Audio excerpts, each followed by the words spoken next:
Welcome to Mindful Design Feng Shui School. I'm Angie Cho, and with Laura Morris, who's not here with us today, but we are the co-founders of Mindful Design Feng Shui School, and we hope that these videos will inspire, educate, and empower you to create mindful spaces that transform and resonate you.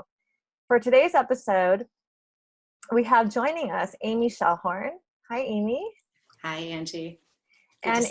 Good to see you too. Amy is one of our graduates from the Mindful Design Feng Shui School program. So she's a certified Feng Shui consultant, and she also has her own business called Joyful Family Spaces. So today, Amy's going to talk to us about the summer solstice, which is coming up. So Amy, can you tell us about the summer solstice? What is this? Okay.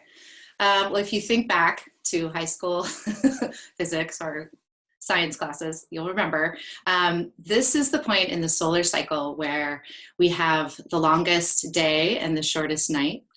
And so we're just so blessed with so much light during the day that it has a real impact on our bodies, on the plants, on the world around us. And so this time of year is a great time of year to actually just celebrate that just enormous gift that the sun is, as many cultures have done before us. It's also a time where, we've left spring, where we've kind of planted seeds and started to see things in our own like personal life or spiritual life bloom. And now we're in the full blossom of that. Like we're really in bloom in the world around us as well. Yeah, it's a really fun time of year, right? The summer. It is. And it's kind of a lost, I think, celebration. Certainly many cultures have done it for so long, but we get really caught up in, for most of us here in the Western culture and modern world, we celebrate all of summer. Like this is the beginning of summer, but for many cultures, this was the culmination of the return of the light. Oh, right. Yeah, we're so spoiled with artificial lights. And actually you talk about that when we, on my podcast where we talked about the spring equinox. Yes. So I really love how for you love talking about this connection to nature and the cycles of nature and how that connects to Feng Shui. So could you tell the listeners a little bit about what summer solstice means in Feng Shui? Yes. So we kind of know what it means to our culture, but when we really look at Feng Shui, you see that summer is right in the middle of the very most yang part of the year. And that's just really that like active, awake, open energy. And it's the beginning, again, for all of us, we want to, we're also excited for what's ahead in summer, that we actually don't realize that it marks the time where we start to every day lose a few minutes of light. So we're actually shifting while we're still in the yang part of the year. The next cycle of moving to yin, it will happen at the fall equinox. And so we've kind of hit that midway point. So it's actually a time of transition. Because it's waning. The light is starting.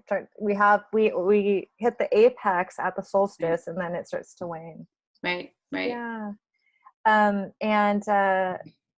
So what are some ways using Feng Shui that we can welcome the summer solstice? Yeah. So, as we're transitioning, we're in this yang part of the year and we're starting to slowly move to the yin part of the year. It's a time we actually move through the earth energy cycle. And so it's a really time to look to yourself for some self-care and maybe other like grounding rituals to support you, because this is our most busy time of year. Everyone is so busy and they're active with their families and they're traveling. So this is a good time to pull a little bit inward. And so some ways that you can do that in your home. The first area would be preparation. So we've have this fire energy that is starting. And one of the ways, and it's such an intense time of year in terms of the fire, that you can bring in the water element to your home for the season. And remember that this is just coming for the summer season, and it's something you want to put away once fall happens. Because I know I often do that. I get excited about something and it sort of stays longer than it should. But there's something really special about bringing something in just for a short season. Yeah, like Christmas ornaments. You Yes. can stay up all year. Yes. Yeah, because it is wonderful to change your home based on the seasons, and just Yes. like we do our clothing. So some of the things that you can do to bring in the water element would be hanging a picture of maybe your favorite water source or a cooling scene. It could be like a beach scene or like a calm, clear lake, something that just comes up for just this few, short time of year. And doing like maybe a transformation in your space where you look at all the things that are kind of heavy in winter, drapes or pillows, and replace them with lighter fabrics like linen and cotton.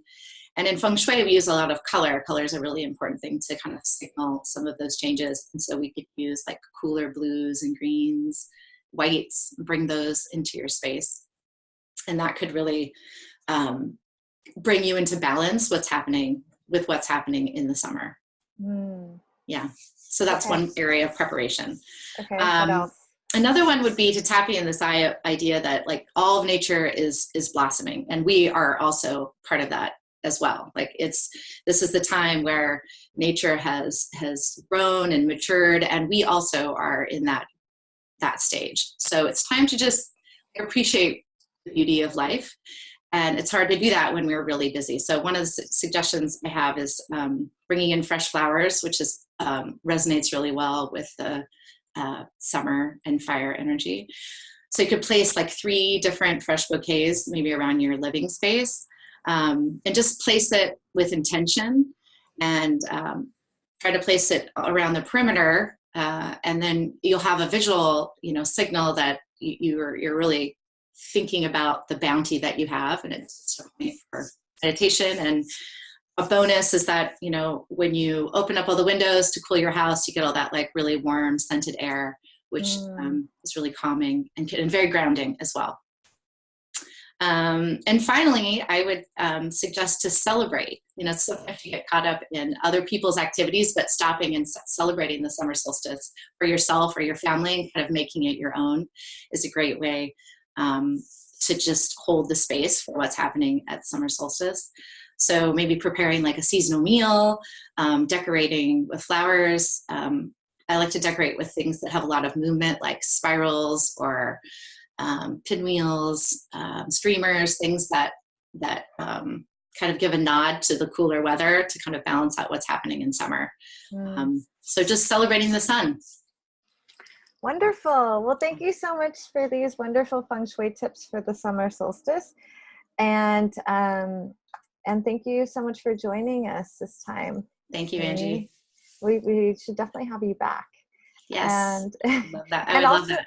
Yeah, and so for the listeners and the viewers, thank you so much for watching this episode from Mindful Design Feng Shui School.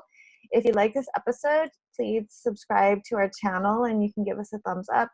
And if you'd like to dive deeper into the world of Feng Shui and mindful design, please visit us at mindfuldesignschool.com.